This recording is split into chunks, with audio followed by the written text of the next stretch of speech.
We're going back in time. Coming up, the stories of 11 great songs that define the sound of another great year in music. Many say it's the greatest year in music history. What do you think? Talking about 1983. Many of these classics are going to take you back to the good old days, including the massive hit by a band that nobody could pronounce. Plus, 6 former criminals, they formed a band, and they had one of the most famous one-hit wonders ever. Yet in the UK, they had 30 huge hits. Plus, the controversial music video for a bizarre remake of a song from the Great American Songbook is now banned because of its use of blackface. Plus, the song that was rejected by record executives for not having any hooks. The bewildered songwriter screamed back at them, the whole song is a hook. He was right. The song hit #1. Plus, the cheesiest music video of all time, the band even says that. It's coming up next on Professor of Rock. Hey music junkies, Professor of Rock, always here to celebrate the greatest artists and the greatest songs of all time. You know, if you remember Mr. Clean, you're going to dig this channel of deep musical nostalgia. Make sure to subscribe below right now and like, share, comment, do everything you can to help keep this channel alive. It's a challenge every single day. Make sure if you are subscribed, unsubscribe and resubscribe so I come back in your feed. Man, we just need all the help we can get. We want to keep this going. It's always fun to take a ride in our time machine. And this time we set the time circuits to 1983. And man, what a great year. Many say the greatest year in music history. Things were so much different back then. Now, we did change the name of this show from Dated to Time in a Bottle. A little tip of the hat to Jim Croce there. Songs that take you right back to the moment that they peaked on radio. You sound exactly like 1983. And Jim Croce, I hope you're watching from Rock and Roll Heaven. We miss you terribly. Okay, if I could save a song and put it in a bottle dated 1983, just for nostalgia's sake, I'd start with a little bottle of lightning at number 10. What About Me by Moving Pictures. There's a little boy waiting at the counter of a corner shop. What About Me, the claim to fame for Australian rockers Moving Pictures, came dangerously close to not making the cut for their debut album. The song's origin came from a perceptive moment in a Sydney corner shop. Gary Frost, the band's lead guitarist, noticed a young boy being overlooked by the staff and customers while he waited for lunch. That image of someone being disregarded, yearning to be acknowledged, became the opening line and set the tone for this track. Do you remember this one?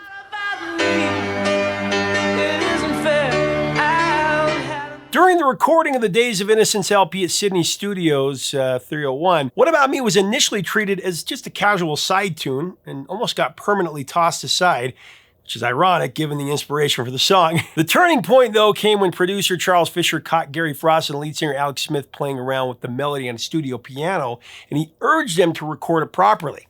What About Me quickly took Australia by storm, topping the charts for 6 consecutive weeks. The power ballad later achieved notable international traction, becoming a mid-chart hit in the US here as well. Had great stamina, though, playing on the Billboard Hot 100 for 26 weeks, but it did stall at number 29. We're saving What About Me for Time bottle dated 1983 because it really represents the blue-collar frustration of the early 80s, when the corporate world began to smother the little guy, the underdog. The emotion of the song, that was on full display during the scene in the movie The Year My Voice Broke in 1987. It also recharted in America at number 46 in 1989, so there's that. There were a lot of fun songs that dropped in 1983, and one that always lifts my spirit is our number 9 pick, Our House by Madness.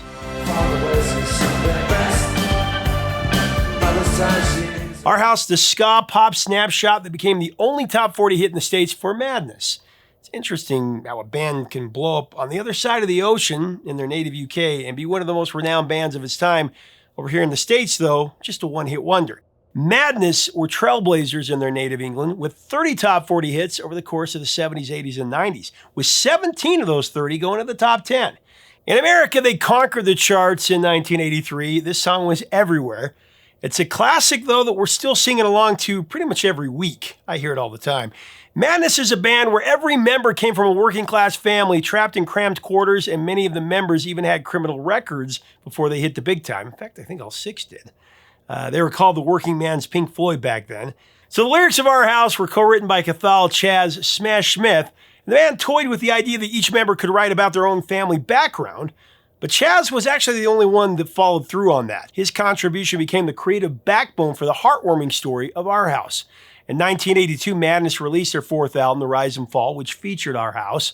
The track helped push the band further onto the international stage, a momentum that was amplified when A&R executive John Kalodner of Geffen Records took an interest. He broadened the song's reach well beyond their home in the UK, and it made him big. Kalodner didn't assume it was just another ska-flavored number. He actually listened to Our House and heard an irresistibly catchy track that really blended pop and R&B with a nod to other classics while feeling right at home in 1983 as a song that sounded like at the time. Geffen released a slightly altered version of The Rise and the Fall in the US, and Our House was quickly pushed to American radio and MTV.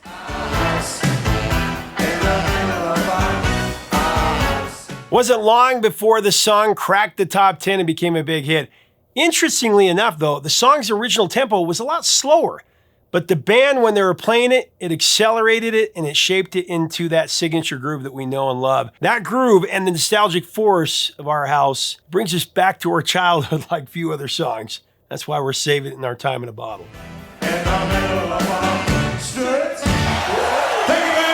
All right, the next track we're going to save in our time bottle dated 1983 is a song that began with a craze, segued to a coincidence, and was polished into a smash with a comeback-ready hook. At number 8, I got Too Shy by Kajagoogoo.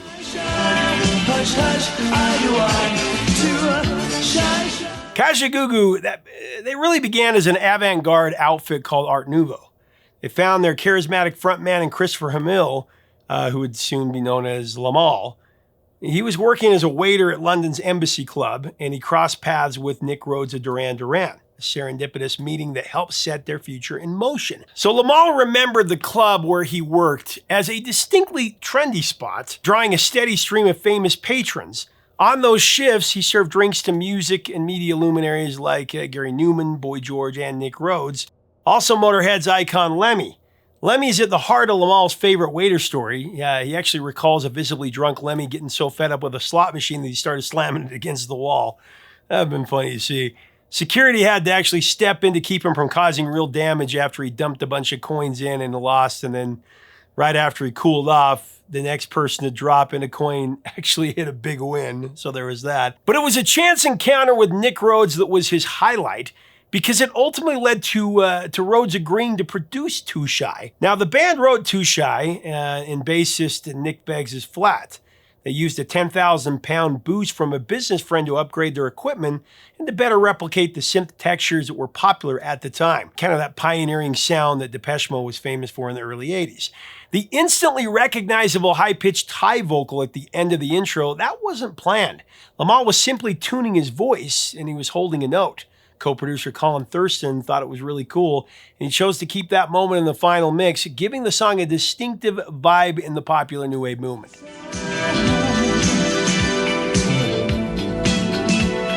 Now, the band's quirky name, that was taken from phonetically scribbling the baby-like sound gaga goo goo on a piece of paper, and they came up with that. Of course, it matched the cool energy of Too Shy, playful energy. When the song peaked on the charts, many couldn't figure out how to pronounce their band name, including a lot of DJs. But the single did shoot to number 1 in the UK in 1983 and actually eclipsed Duran Duran at the top for a few weeks. It struck at number 5 here on the Billboard Hot 100 with the most badass bass line in new wave history, let's be clear.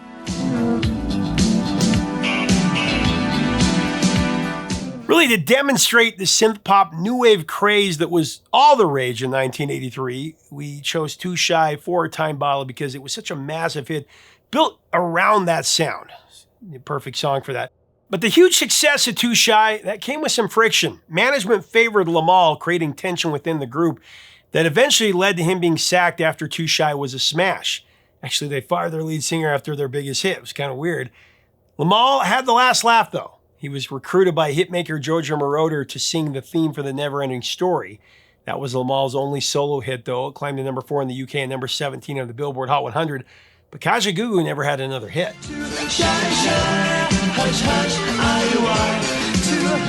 All right, we're going to save a few other catchy synth-pop gems in our time bottle dated 83, including a song that many didn't know was a cover when it was first released, and probably still don't. At number 7, I've got Always Something There to Remind Me by Naked Eyes.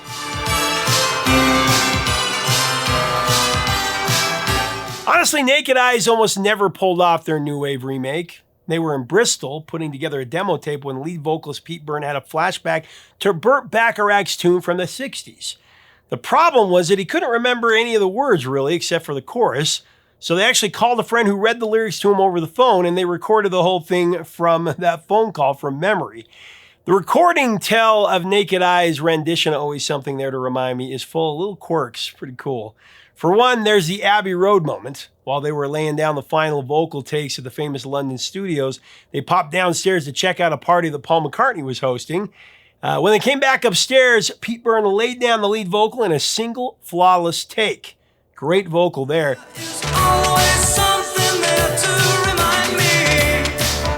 Pete admitted that he had a jolt of inspiration from seeing a Beatle, one of his heroes, Paul, before he came back to the studio to lay down that vocal, and it was perfect. Always Something There to Remind Me had a long road to success, though. The song was originally written by Burt Bacharach and Hal David back in the 60s. It was first recorded by Dionne Warwick and Lou Johnson, and then it scored its UK chart glory for Sandy Shaw back in 64. 19 years later, Naked Eyes, their new wave synth reboot, finally pushed it into the top 10, reaching number 8 of the Billboard Hot 100. Curiously, while the cover hit number 8 in the States, it was pretty much a stiff in the UK. It actually went to number 59. Not a big deal there, but here's what lead singer Pete Byrne told me about it. If we sign with you, I really want to record at Abbey Road because it was such an iconic studio and obviously one of the best in the world. So, and they said, fine. So we did, and and it was an amazing experience. Burt Bacharach has always said that that's one of his favorite versions of his song. So I understand, yeah, it's quite a compliment because he's written some of the greatest songs of all time, and the greatest artists have covered them.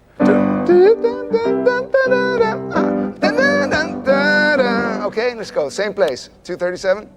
2, 1, and. Always something that you remind me. He has to be among the greatest, all the popular composers of all time. Just, his work speaks for itself. It's just so many great songs. Always something there to remind me. I love this lyric. Troubled times, caught between confusion and pain. That's verse 2 from a powerfully emotive track by the one and only Journey. Lyrically and sonically, we're saving Separate Worlds, Worlds Apart in our time bottle dated 83 at number 6.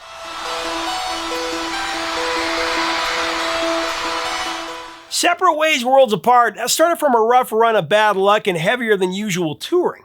Neil, Sean, and Ross Valerie were going through painful, expensive divorces, and the whole band was feeling the drain of the heavy touring. Steve Perry and Jonathan Cain leaned into that heartbreak and stress, trying to find a bit of light in all the chaos. And put it in a song. Here's how that song came together. Steve and Jonathan were in a hotel room working on the song. Steve was convinced that there was some soulfulness in what his bandmates were going through with their respective breakups. While Steve wrote some impromptu lyrics, Jonathan noodled on a tiny Casio keyboard that he just barely bought, stretching out the melody and the rhythm. Now, the next day, they nailed down a rough arrangement during sound check, and they actually performed it in their live concert that very night. It's kind of a risky move, to say the least, because, it was a rough arrangement. But even with that rough arrangement, Steve Perry kind of mumbled through the lyrics. The crowd went crazy for the song. The reaction was electric. It was so powerful the band decided to keep the song on the set, and they knew it'd be a hit.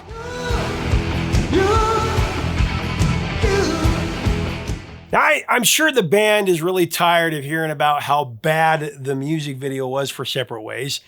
It's infamous for being really cringy and campy, and it was filmed on a chilly wharf in New Orleans, and the concept has the band playing imaginary instruments with a lot of gusto, which adds that oddly endearing, over-the-top image in our heads, even though when we were watching it on MTV, we were in just as much pain as the band was. I mean, you can see how uncomfortable they all were in the clip.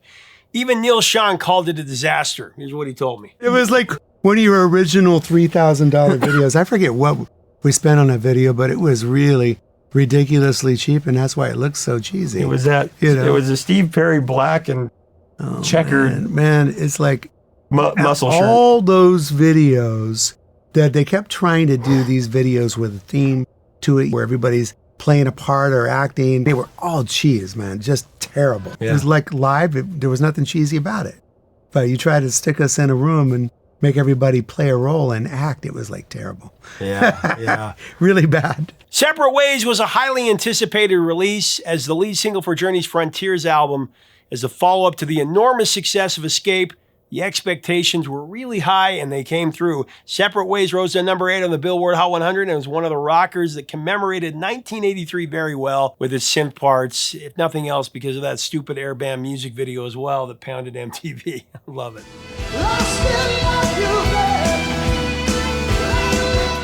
Right, in our time bottle dated 83, we're going to save a song that included another risky move that almost derailed it.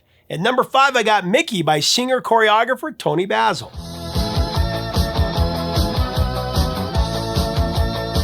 Mickey wasn't always a pop song about a guy. It actually started as a British tune called Kitty, written by Mike Chapman and Nicky Chinn, and it was first recorded by the group ERASED in 1979.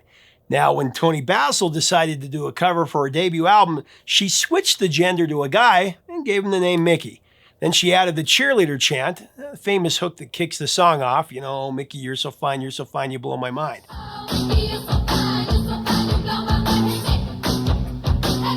Now, Tony was notably a dancer. She grew up dancing and cheerleading.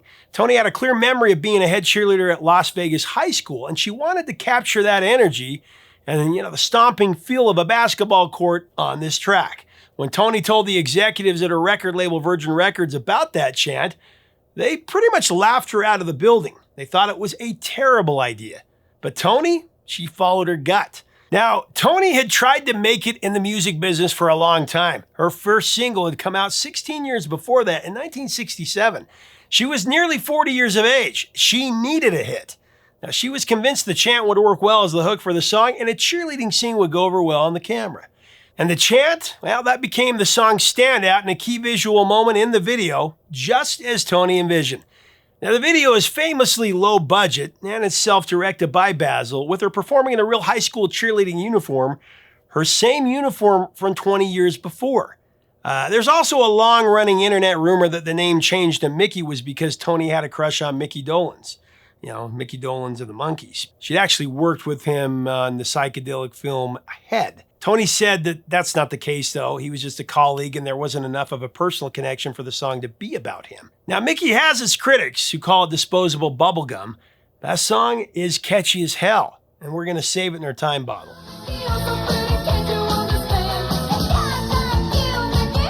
Back in 83, I had many mornings when I woke up singing that song because it was stuck in my head like you guys. Just like our buddy Wayne Campbell in the movie Wayne's World. Hey, Mickey, you're so fine, you blow my mind. Hey, Mickey. Hey, Mickey.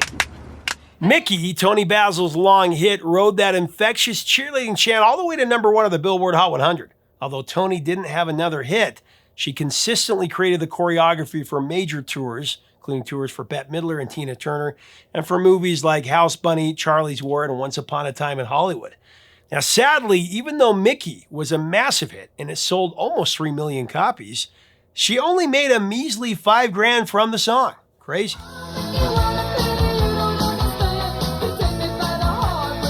Another song that screams 1983 that we're going to stuff in our time bottle. At number 4, I got Safety Dance by Men Without Hats. We can dance, everything's out of control. Go ahead and spell it out. Safety Dance by Men Without Hats. That began as a rebellious statement rather than just a catchy synth-pop tune. Frontman Ivan Doroschuk wrote the track in 1982 after repeatedly being kicked out of nightclubs for pogo dancing, at a time when disco purists flavored the two-step. Here's what he told me about it. The song was written as a direct reaction to me getting kicked out of clubs for slam dancing, basically. For pogoing, right? For pogoing, yeah. Which was the precursor of slam dance. Slam dance, the mosh pit, yeah. And so it was, the dying days of disco. The DJs would occasionally slip in Blondie's Heart of Glass or, Devo or Rock Lobster, B-52s. And we would get up and just start pogoing, and the bouncers would interpret that as fighting or causing a disturbance, and we'd get turfed. And so I literally went home and wrote that song about that. And you can act real rude and totally removed, and I can act like a... The era's club scene, new wave and punk clashing with the fading disco era, that spawned a war of the dance floors. Bouncers accustomed to the smooth, orderly two-step saw pogoing as a threat, while Dorschuk channeled that conflict into a provocative anthem about individuality and self-expression. The chorus, "We can dance if we want to, we can leave your friends behind," that helped the song take on a life beyond its origin, inviting a range of interpretations over the years. We can dance if we want to, we can leave your friends behind. There have been a lot of interpretations about what this song is actually about. And there's so many different theories out there. I've seen a lot of them. But in truth, Yvonne described this song as a celebration of nonconformity and personal freedom, with the video amplifying that defiant spirit. Safety Dance went to number 3 on the Hot 100 and number 1 on the Billboard Dance Club Play chart, which makes sense.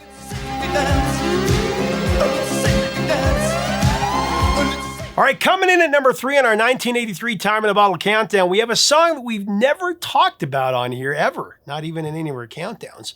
Talking about the Human League with their classic, Keep Feeling Fascination.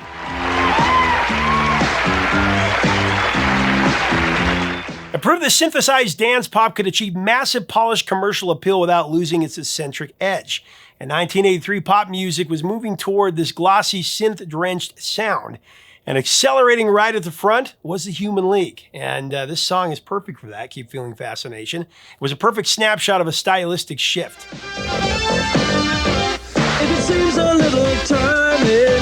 With its electronic roots and its glossy production, it somehow still feels catchy enough to dominate the charts.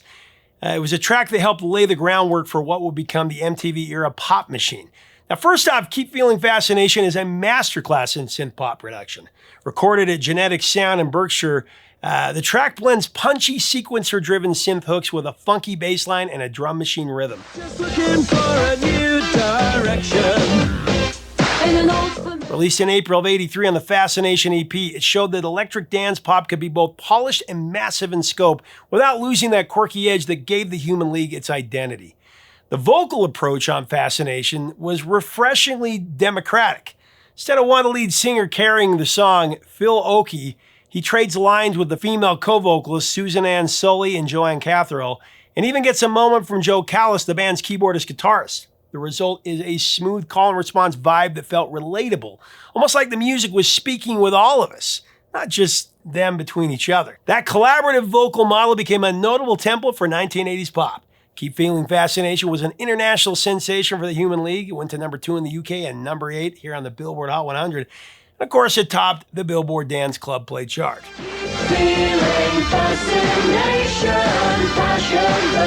Okay, at a runner-up position, I've got a truly bizarre remake that was a surprise smash that defines the sound and the feel of the year 1983. Right when you hear it, it'll take you right back. Talking about the remake of Puttin On the Ritz by a performance artist that took the stage name of Taco. If you're blue and you don't know where to go to, why don't you go where fashion sits? Of course, Puttin On the Ritz is a very old song. It goes back to 1927, written by Irving Berlin, a legend in pop music history for sure. Berlin wrote it as a playful, high-glamour snapshot of Harlem-era style, where folks would dress their absolute finest and strut down Lenox Avenue in kind of a stylish spectacle. So fast forward to 1983, Taco occurs, an Indonesian-born, German-raised supper club performer known for his retro electro-pop cabaret act. He took the song and turned it into a top 10 smash. That moment made Irving Berlin the oldest living songwriter to have a top 10 hit in Billboard history. He was 95 years of age.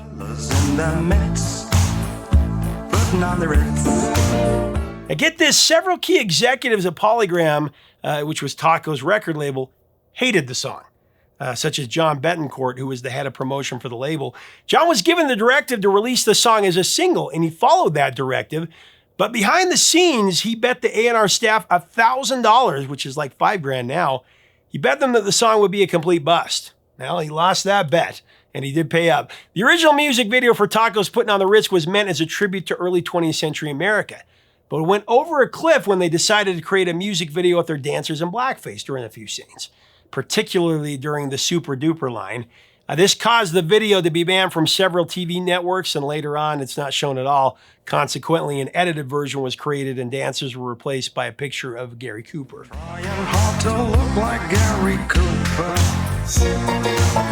right, it's time for honorable mention on this week's countdown in the Time in the Bottle. It's the misinterpreted song called Electric Avenue by Eddie Grant. We're gonna rock down to Electric Avenue. Even though it has that upbeat, you can dance to it vibe, the song is actually a serious protest track. A lot of people don't know that. Came out of the violent Brixton riots in London back in 1981, and there are a few interesting threads to the story. Now, Electric Avenue is a real busy market street in Brixton, South London, in case you didn't know. It got its name in the late 19th century because it was one of the first streets in the city to be lit by electricity. So here's what sparked it. In 1981, Brixton, home to a large Caribbean immigrant community, they were dealing with crushing poverty, high unemployment, and heavy-handed policing. The tensions exploded into major riots, and Eddie Grant wrote the song as a wake-up call about what working-class people were trying to endure. Eddie wrote the song under a lot of pressure, though, and it came from lost baggage. He had planned to relocate to Barbados, and he actually lost a batch of new songs during the move. They were just gone. He was heartbroken because they were great songs. So needing material to record once he got to the Caribbean, he started from scratch, and he came up with his best song he'd ever done, Electric Avenue. That was to replace the lost tracks. What a blessing. When the track dropped, its music video exploded on MTV.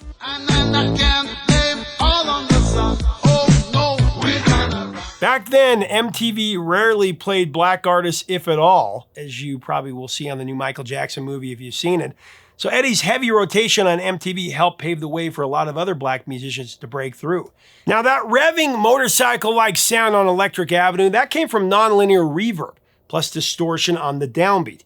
Eddie remembers the first real studio talk he had with his engineer, Frank Agarrett, about that unique sound anyway. Frank felt it was excessive, but Eddie loved it, and he figured it would blow people away. Definitely one of those striking parts of the song, so Eddie was right in that regard.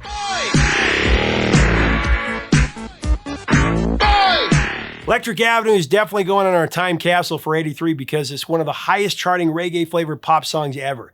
In many ways, Eddie Grant was a trailblazer, not just for what he did with the music video, but he actually cut his teeth in pop and ska across England and Barbados. His first band, The Equals, actually scored 3 top 10 hits in the UK during the 60s, and they were the first multiracial act to find big success there. Electric Avenue almost reached the summit on the Billboard Hot 100. It had to settle for number 2, though.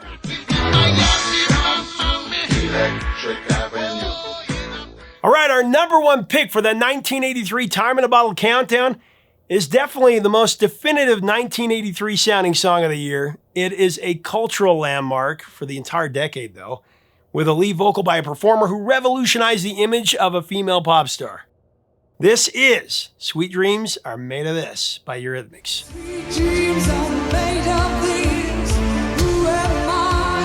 Sweet Dreams Are Made of This grew out of heartbreak and a sense of dead-end frustration. After their band, The Tourists, and their romance fell apart, Annie Lennox and Dave Stewart were penniless and creatively stagnant.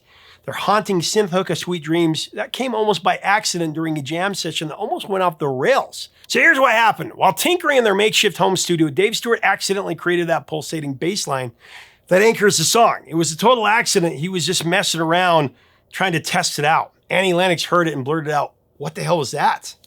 Then Dave started dueling on another synth, laying down the spine of the track. Now, Annie wrote lyrics from a place of real despair. They both felt that they were living in a dream world, chasing impossible goals. Dave thought the original words were a little too bleak, so he added a brighter line. Hold your head up, moving on.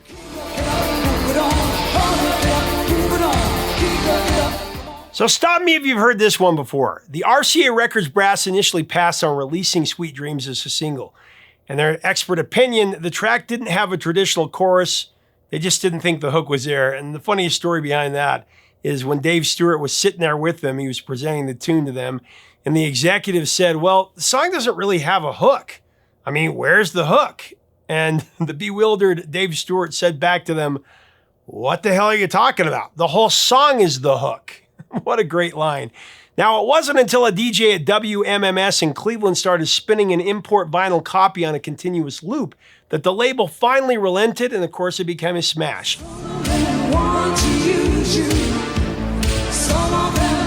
Now, before Annie Lennox came along, I gotta say, the usual template for a top female pop star relied heavily on sexy, male-oriented aesthetics. Annie flipped the script. Her message wasn't about trying to be a man at all. It was about not letting herself be diminished as a woman. That's what she said. She adopted a bold, gender-neutral business look to demand respect on her own terms. In the video, she rocks a tight, cropped, bright orange haircut, no makeup, and a tailored men's suit. A deliberate move to visually and conceptually stand as an equal next to her male collaborator, Dave Stewart. Radio listeners and MTV viewers were spellbound by the voice and the image of Annie Lennox and captivated by the music created by Dave Stewart. It was that compelling combination that made Sweet Dreams Are Made of This an international smash. And it brought the couple the financial and artistic prosperity they had worked so long and hard for. Sweet Dreams did what their label thought was really unthinkable.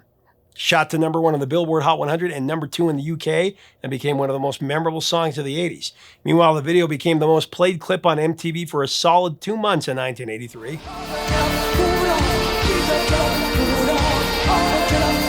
So that's 1983. What are your memories? What are your memories of all these songs? Please share them below. What do you think is the most 1983 sounding song of 1983? What are the greatest songs of 83? What else should we cover? I love covering these in this countdown because these are songs that we normally wouldn't talk about. I mean, there's probably 6 of the 10 or 11 songs that we've never talked about on here, including Electric Avenue and Keep Feeling Fascination and a few others. Let's have a great discussion below. If you like our content, we invite you to subscribe. Apologize about my breathing and stuff. I had irregular heartbeat for about 36 hours. I went into AFib and my health has struggled a little bit. So trying to do my best to keep the music going and the stress at bay. Leave us a comment, subscribe. Thank you so much. Until next time, 3 chords and the truth, my friend.